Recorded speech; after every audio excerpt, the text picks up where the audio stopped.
গোবিন্দ আমার কি করেছিল, এক হস্ত দিয়ে আমার লেজ ধরে আর লম্ফ দিয়ে আমার মস্তকে উঠে এক এক মস্তকে পদাঘাত করতে আরম্ভ করলো। সেই সময় আমার স্ত্রী সরিষা নাগিনীগণ আমি গোবিন্দের কাছে স্তুতি করে বলল, হে কৃষ্ণ করুণা সিন্ধু, হে কৃষ্ণ করুণা সিন্ধু,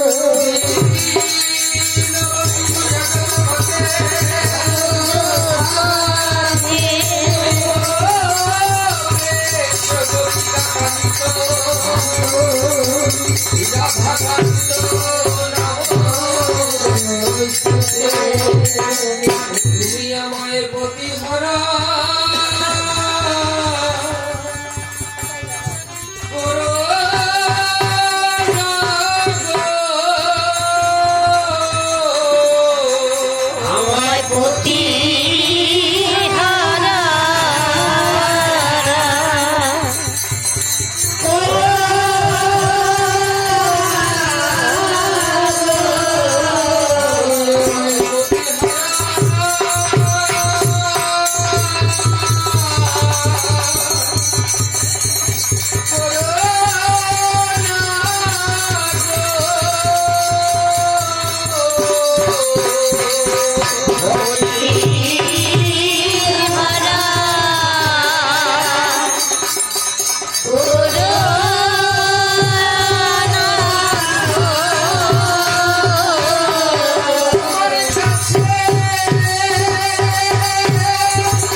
আমায় পতি হারা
করুণা গো,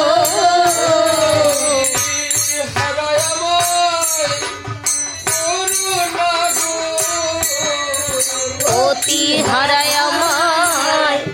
করুণা গো, হারা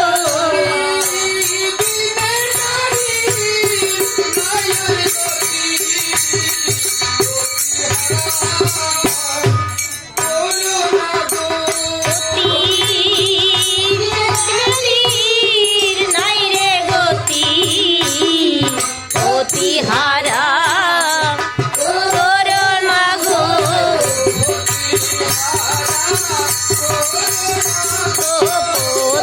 হারা করুণা গো,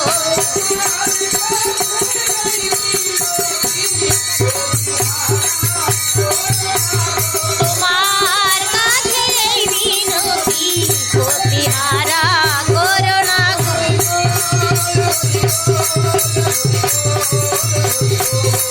হরি বল হরি বল হরি বল হরি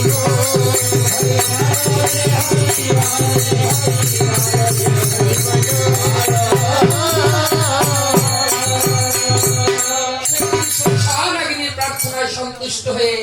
গোবিন্দ আমায় প্রাণ দান করেছিল। আমি গোবিন্দকে বলেছিলাম, তাহলে ওই গরুরের ভয় সেদিন গোবিন্দ বলেছিল তোমার মস্তকে যে আমি নৃত্য করলাম, আমার চরণ চিহ্ন থাকবে তোমার মস্তকের উপরে, এই চরণ চিহ্ন দেখলে গরুর তোমার কোনো ক্ষতি হবে না। তাই বলি ওগো মাসিমা, আমি যে গোবিন্দের কাছে কথা দিয়েছি আমি লক্ষিন্দরকে দংশন করতে পারবো না। তবে শোনো মাসিমা, আমিও একটা কথা বলি, তাহলে পাঠিয়ে দাও ওই কালে নাগিনীকে, ওই কালে নাগিনী গিয়ে লক্ষিন্দরকে দংশন করবে। আচ্ছা, কালে নাগিনীকে যখন ডেকে আনা হলো, কাল নাগিনী বললো, শোনো মাগো, এ কর্ম করলে যদি তোমার দুঃখ খণ্ডে, লক্ষিন্দর দংশে আমি দেবো এই দণ্ডে।